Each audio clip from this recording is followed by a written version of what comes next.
Hello students, good morning. Welcome to the statistics class.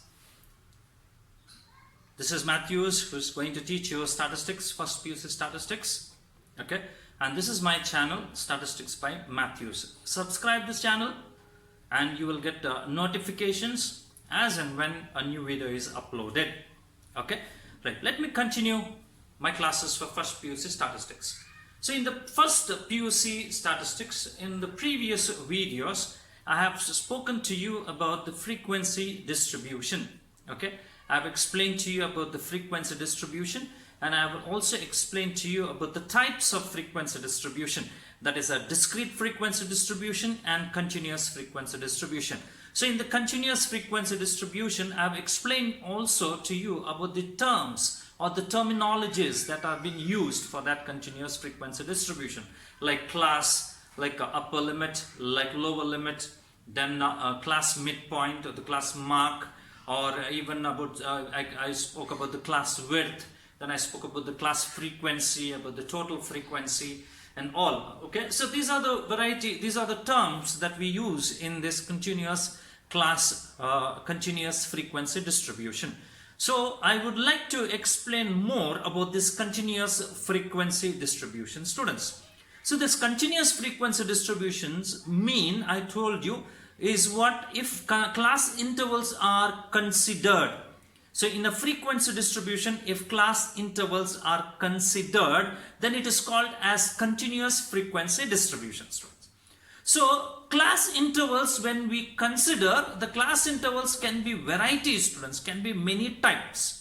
Okay, so based on that, the way that we arrange continuous class intervals will be different. Okay, so there are various methods. So we have to consider around three methods of arranging continuous class intervals. So there are three methods that we need to learn, those methods of arranging continuous class intervals. What are those? Number one is called as inclusive method, students. First one is called as an inclusive method. The second one is called as an exclusive method, and the third one is called as an open-end class intervals. So for all these students, the limits are important here. To identify or to know the difference between inclusive, exclusive, open-end, what are the important terms that we need to understand is the lower limit and the upper limit. So lower limit and upper limit, if these two concepts you are clear with it, then I think understanding this inclusive method, exclusive method, open-end class intervals are very easy. Okay, will be very easy. So what it would be? Okay, let me speak about inclusive method. In an inclusive method, so if you have two limits, this is a lower limit, this is an upper limit. This is a class.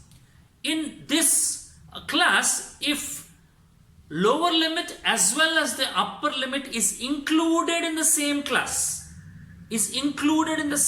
for example 0 and 9, 0 is included in that class, 1 is included in the class, 2 is included in the class, likewise 4, 5, 6, 7, 8, 9 also is included in this class.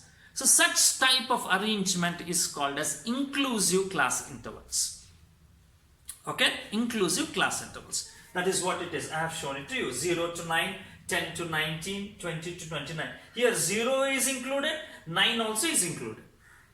10 is included, 19 also is included in the same class. So such type of arrangement is called inclusive method, students. Okay, right. Next one is exclusive method.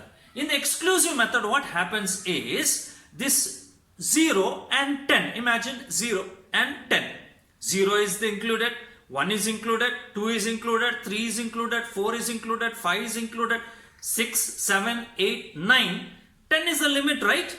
10 will not be included here. 10 will be included in the next class. Lower limit is included, but the upper limit is not included, but it is excluded in that class, included in the next class. That is the reason why it is called as exclusive class interval. Like this, 0 and 10. You see, 0 is included, 1, 2, 3, 4, 5, 6, 7, 8, 9. But 10 it comes, 10 will not be here. 10 will be included in the next class. This is what is called as exclusive class intervals. I hope you followed this. Exclusive class intervals. Is that okay? Right. The third one is called as what? Third one is open-end classes. Open-end classes. The first class of any frequency distribution, if the lower limit of the first class is not mentioned, or the upper limit of the last class, okay, is not mentioned, upper limit of the last class is not mentioned, lower limit of the first class is not mentioned, such type of arrangement will be called as open-end class interval, students. Open-end class intervals like this. You can see here below 10. When I say below 10, I didn't give this any number as 0 to 10. Below 10, any number below 10, it can be negative values also. It can go to even minus infinity also. You understand? It's an open end. Likewise, the upper end also, you see 30 and above I mentioned. 30 and above. 30 plus any value. It can go to even plus infinity, students. So when we have such type of an arrangement, okay, to be done, then this arrangement will be called as open-end class intervals. So three ways of forming continuous frequency distributions. Number one, inclusive method. Number two, exclusive method. And number three is open-end class intervals. Okay, right. For time being, just forget about this third one, open-end class intervals. Now you have to think and understand what can be the difference between the inclusive and exclusive, and in the inclusive and exclusive, if we compare, which is the best, which one will be the best, whether we should use inclusive or whether we should use exclusive always, or whether inclusive is the one, the best one, or the exclusive is the best one of arranging frequency distribution, is what we need to understand. So I would like to say this. In this inclusive and exclusive is the best way of arranging class intervals. Exclusive, that this way, this is the one. So this way, when we represent, it is the best way of arranging continuous class interval, students. Best way of arranging. What is that? 0 to 10, 10 to 20, 20 to 30, like that. 0 to 5, 5 to 10, 0 to 2, 2 to 4, okay? Or 4 to 6, 6 to 8, like that. You know, we have that. So such type of an arrangement is the best arrangement. Sir, why? Why? This is very easy. This will not, complicate. This will be very easy for us to understand and do it. Okay. So for example, you have values like 7. Okay. When you have values like 7, okay, you get the number 7. Now, number 7 in which class interval it will come? It will come in the first class. Okay, if you take this also, it will come in the first class. Yes. If you take 8, where it comes, it will be here in the first class. It will also be here in the first class. Yes, right? If it is 9, so it says that, okay, fine, here it is included here. 9 also is included here. Is that right? Okay. Now, when if a value you get as 9.5, you get value as 9.5. So, when you get value as 9.5, where do you put? Very clearly we can say 0 to 10 means we can put it here, but here we cannot. That means it breaks the continuity. Inclusive class intervals breaks the continuity, students. It breaks the continuity. Since it breaks, it is not the best way of arranging continuous class intervals. So the best way of arranging continuous class intervals is exclusive class intervals only. Is that clear, students? Okay, so three ways: inclusive, exclusive, open-end. And in inclusive, what is the definition you can say? In inclusive, the inclusive is the lower limit and the upper limit are included in the same class. Okay, whereas in exclusive, the lower limit is included, but the upper limit is excluded. Okay, that way we can give the definitions, students. Okay, and in the what you can speak about the open end, when the lower limit of the first class or the upper limit of the last class is not mentioned, such type of an arrangement will be called as open end class interval, students. Okay, so this is what is all about methods of arranging continuous class intervals. Now Let's think about a little bit more further. Okay, so now when we have to form class intervals, students, now we need to form the class intervals like this. We need to form the class interval. The data is given to us, and full completely data is given to us, and we have to form a class intervals. Now how to form a class intervals? Okay, how to form a class intervals? We should know how many classes like this we should form. What should be the width of it? Okay, what should be the width? Should I take 5? Should I take 9? Or should I take 10? Or should I take 20? Or should I take 50? Is what you will be having some thoughts to think about. Data is just given to us. Some 50 observations are given to us, and we have to form a frequency distributions, continuous frequency distributions. We are supposed to form. And when we are supposed to form continuous frequency distribution, they said exclusive is the best. Okay, let's prepare an exclusive one. But what should be the class size and how many number of classes that we have to form is the question. So to know number of classes, we use one rule called as Sturge's rule, students. Sturge's rule.